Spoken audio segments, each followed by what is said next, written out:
Hola, ¿qué tal? ¿Cómo les va? Estamos nuevamente en Abogados Online. Hoy vamos a hablar sobre garantías en los procesos penales. Para esto estamos con el doctor Gustavo Escabuso. ¿Qué tal, Gustavo? Hola Claudio, ¿cómo andás? Bueno, vamos a ver entonces cuáles son las garantías que tiene una persona cuando es imputada por un delito. Y vamos a ver también cuándo estas garantías están mal aplicadas o cuándo se abusa de las mismas. Bueno, a ver, el tema es así.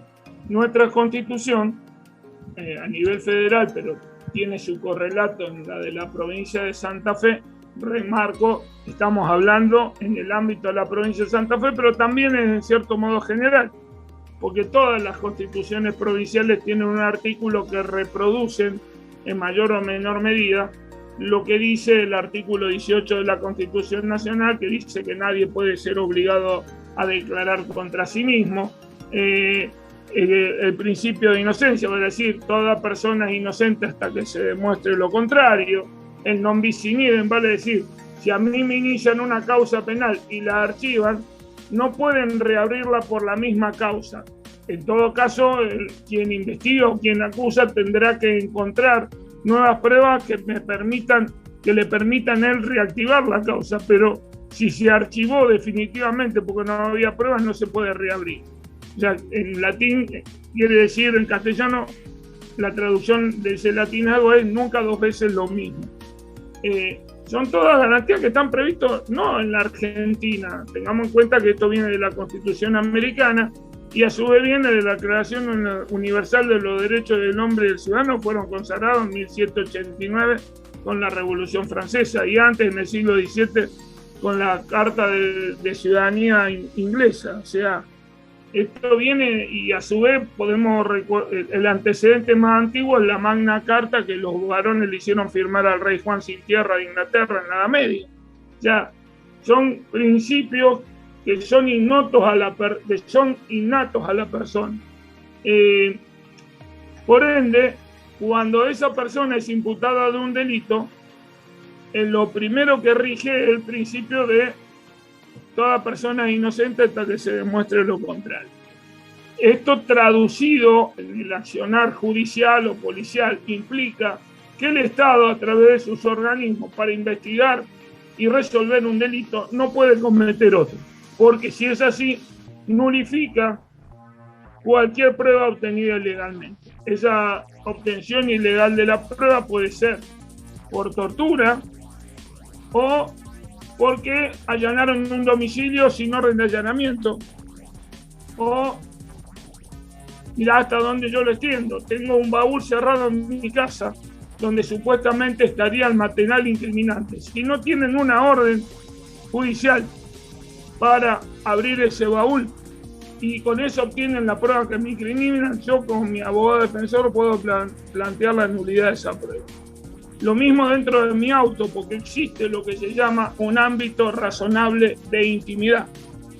A ver, creo que tenés un ejemplo para contarnos de la época en que te dedicabas a la defensa dentro de lo que es el derecho penal. A un cliente mío lo imputan por tener una cantidad importante de marihuana. Esa cantidad importante estaba dentro del auto y el auto estaba detenido y parado.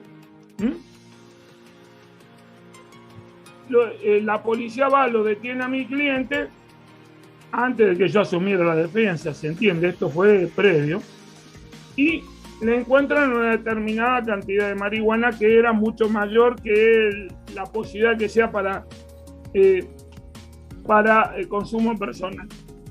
Entonces yo planteé la nulidad del allanamiento porque no había riesgo de fuga, el auto no podía irse, por ende no era ningún tipo, la policía no tenía ningún tipo de poder llamar al secretario del juzgado si necesitamos una orden de allanamiento para el auto tal, patente tal. No, agarraron.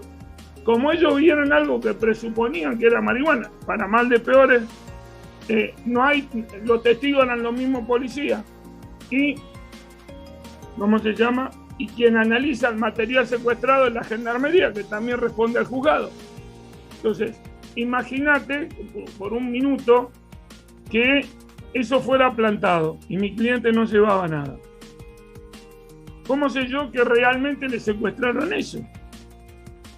Entonces, las garantías en teoría, sirven para prevenir ese tipo de situaciones. Y como te digo, viene de la jurisprudencia de la Corte Suprema Americana del siglo XIX, Madison contra Madison, que dice que el Estado no se puede beneficiar de las consecuencias de un delito, lo que crea la teoría conocida como el fruto del árbol venenoso. Esto es, si yo obtuve pruebas ilegalmente, esas pruebas no pueden servir como base para condenar a nadie, no a mí, si soy el imputado, a cualquiera. Entonces, muchas veces lo que pasa es que si se da una circunstancia de este tipo, que la policía actúa excediéndose en sus funciones o sin tener los elementos que la misma ley, a través de la Constitución, consagra, se nulifica un procedimiento. Pero eso no es culpa ni del juez, ni del abogado defensor, ni del fiscal. Es de la policía que actúa mal. Porque ellos saben qué pueden y qué no pueden hacer. O sea, habrá alguno que no lo sepa o que lo haga a propósito, pero, por ejemplo, en este caso, como era estupefaciente, porque, a ver, es como que el Código Penal en el imaginario colectivo judicial, una cosa son los delitos vinculados al narcotráfico y otra al resto. Ejemplo, la Convención Interamericana de Derechos Humanos, ratificada por la Argentina en el año 84 e incorporada a nuestra Constitución bajo las prescripciones del artículo 75, inciso 22, que dice que puede ratificar cualquier tratado o convenio vinculado al tema de derechos humanos e incorporarlo a la Constitución, dice que cualquier persona que está imputada tiene que, o sea, el Estado cuando te detiene te tiene que tener condenado dentro de los 2 años de la detención, si no tenés que esperar el juicio en libertad. Bueno, esto no siempre se da. Hay gente que está detenida sin una condena firme desde hace más de 2 años. Siempre y cuando no sea delito de narcotráfico. Porque como dice que es una investigación muy compleja, generalmente que lo es, lleva más de 2 años. Entonces al imputado en narcotráfico es como que la Convención Americana no se le aplicaría. Ahora, la paradoja de todo esto es que un imputado en narcotráfico que resulte condenado en esas condiciones va a la Comisión Interamericana de Derechos Humanos, que es el organismo que verifica todo este tipo de situaciones, y puede hacer que condenen a Argentina por violación del tratado. Ahora, el delito de narcotráfico no es culpa del imputado, que es imputado, ya no estoy hablando del condenado, el tipo que lo acusan de, vale decir, el juez de instrucción o el fiscal es el que tiene que acreditar que cometió el delito por el cual está detenido. Entonces, pasan 2 años, porque a lo mejor la investigación del caso lo requiere, y el tipo, a los 2 años y 1 día, tendría que poder pedir la libertad. Ahora, como generalmente hay otra cosa que es previa a esta ley, que es la peligrosidad del sujeto. A ver, si el tipo es un sicario que mató a 10, está imputado de matar a 10 personas, y digamos que vos podés, como juez, tomar otro criterio. Claro, de todas maneras siempre nos queda esa sensación de que la justicia se demora demasiado en darle curso a estas causas. Y volviendo a los casos de liberación de presos, porque ya han cumplido este tiempo estimativo para estar sin condena, esto siempre genera en la gente algún malestar. El problema es que no se le explica esto a la gente. Y vos ves en televisión que cualquier cosa, cuando se producen estas liberaciones inexplicables, reitero, me refiero al caso, por ejemplo, de la chica de 11, yo creo que lo que tuvo es mala suerte, porque le tocó en feria judicial. Y es como que en feria judicial se relajan más los criterios que cuando pasan una etapa normal de actividad judicial. Sinceramente, para mí es inexplicable la actitud de la jueza interviniente en ese caso, porque no tenía un domicilio en la persona esta imputada del abuso, sí estaba imputada de abuso sexual simple, un mero tocamiento, para ser gráfico. Pero ven que la madre cuando entra ve que a la hija le están subiendo el pantalón, que está medio drogada. La persona, ¿cómo se llama? Esto es lo que cuentan al menos. La persona no tenía un domicilio donde ubicarlo. Entonces no tiene que ver con la imputación y que la persona... Y hay otra cosa para definir si yo le doy la libertad provisoria a una persona que está imputada. Es la posibilidad de entorpecer, el peligro de fuga y la posibilidad de entorpecer la causa judicial. Entonces, ahora, el juez sabe lo que puede y lo que no puede hacer. Y está bien, el delito a lo mejor es excarcelable.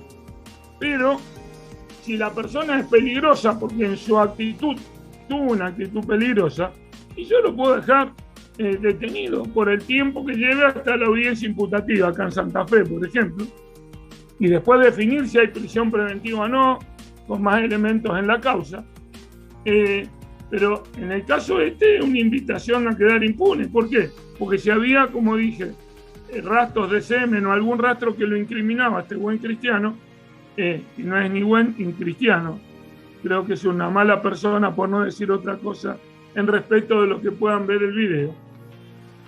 Y si yo llego a ser el padre, no creo que voy a reaccionar muy civilizadamente. Sinceramente inexplicable. Y solamente lo puedo atribuir al relajo que implica la feria judicial.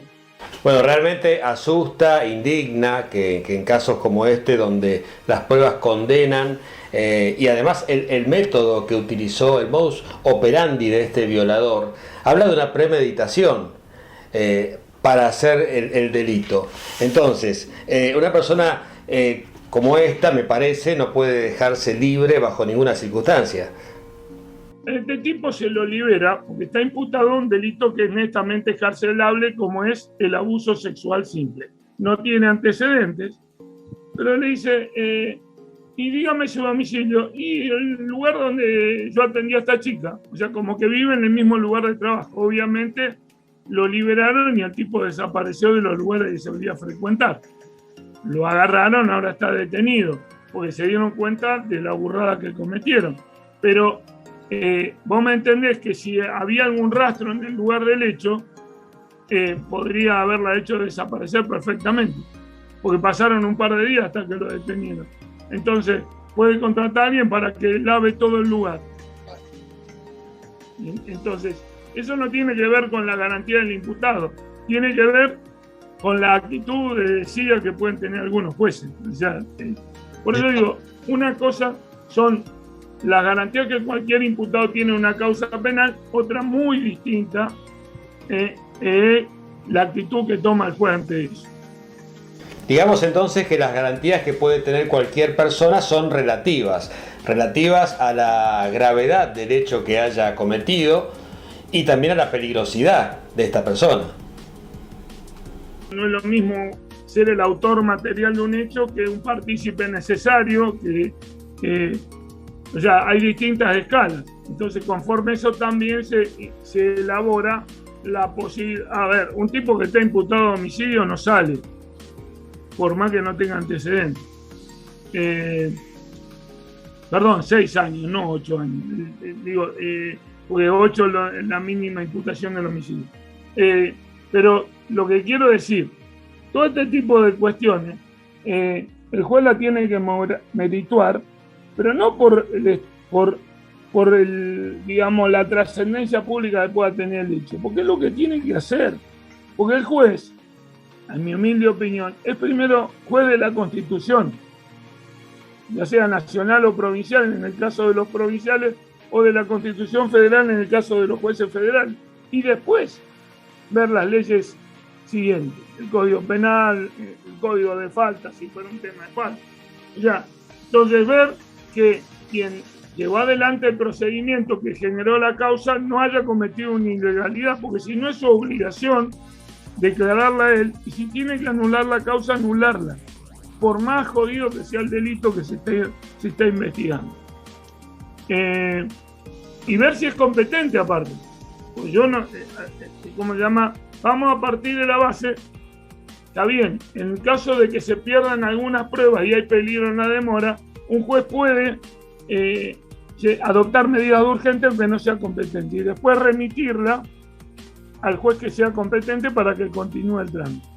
Una discusión que se dio mucho tiempo acá en Santa Fe es el tema del narcotráfico y el narcomenudeo. Ahora hay una ley que establece que los jueces locales pueden investigar el narcomenudeo, pero también es una complicación porque cuando vos allanás un lugar donde hay drogas, podés encontrar tanto narcotráfico, para que la gente me entienda, encontrar un ladrillo de marihuana, o narcomenudeo, encontrar un porro.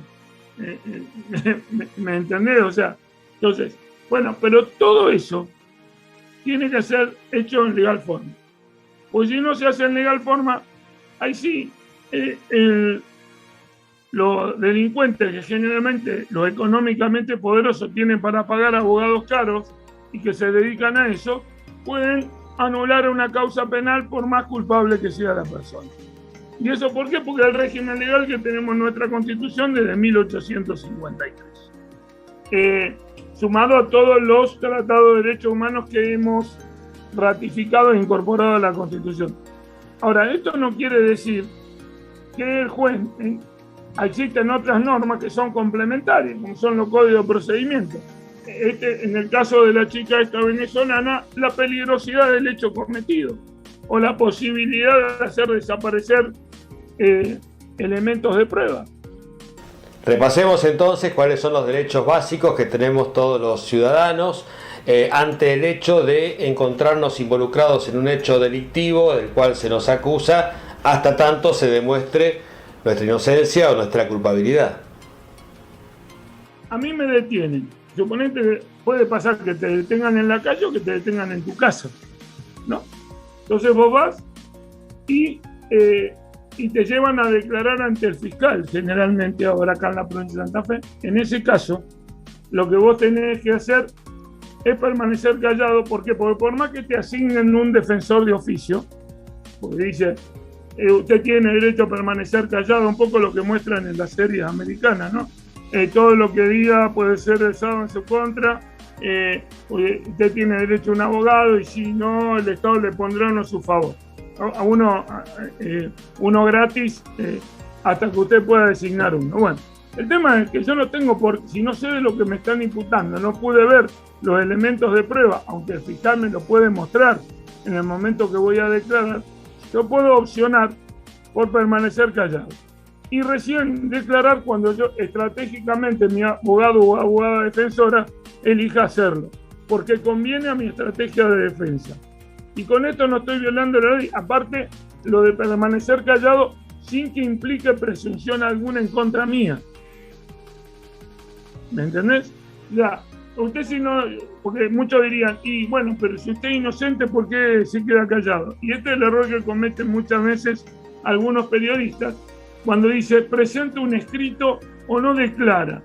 ¿Y por qué va a contribuir a su autocondena la persona que está imputada? Y esto me refiero a cualquiera. ¿Me entendés? Entonces yo no tengo por qué colaborar con la justicia. En todo caso, si la justicia quiere condenarme, que sea ella la que demuestre los motivos por los cuales soy culpable. Y si no lo puede demostrar, queda en libertad. Porque el principio rector de todo esto es que toda persona es libre. Como mensaje final, ¿qué podemos dejar como conclusión sobre el proceder de la justicia, sobre la acción de los medios, que muchas veces generan una condena social sin que la justicia haya dictaminado ningún veredicto sobre los hechos verdaderos? El Estado, como siempre, tiene que respetar la legalidad, sobre todo en la investigación de los delitos, porque si no, le dan argumentos a quien dicen imputar y quedan en libertad a lo mejor a quien no debe. Pero eso no es culpa del imputado, es culpa del Estado que no actúa como corresponde. O sea, aparte porque también hay una tendencia de la gente de que basta con que la televisión la acuse para decir que es culpable. Acordate el caso de Ángeles Rawson, que todo el mundo se le había metido en la cabeza que era el padrastro. Y después resultó que era otra persona. Toda persona es pasible de ser sometido a proceso. Ahora, no toda persona por ese proceso tiene que ser condenada. Y la persona tiene el más amplio derecho a defenderse. Por ende, se tiene que respetar ese derecho y en definitiva, si alguien resulta condenado, porque legalmente corresponde, no porque mediáticamente corresponde. Bueno, muchas gracias, Gustavo. Les cuento a todos que aquellas personas que quieran comunicarse con el doctor Gustavo Escabuso, aquí al costado mío aparecen todos sus datos, su WhatsApp, para que puedan enviarle un mensaje cuando ustedes quieran. Y todas las personas que nos siguen habitualmente en este espacio, como siempre, les pedimos que se suscriban, que pongan me gusta, que comenten, para que podamos seguir creciendo un poco más en esto que es Abogados Online aquí en YouTube. Y también un saludo grande para todas las personas que nos siguen a través de Facebook. Nos vamos a encontrar en el próximo video. Gracias.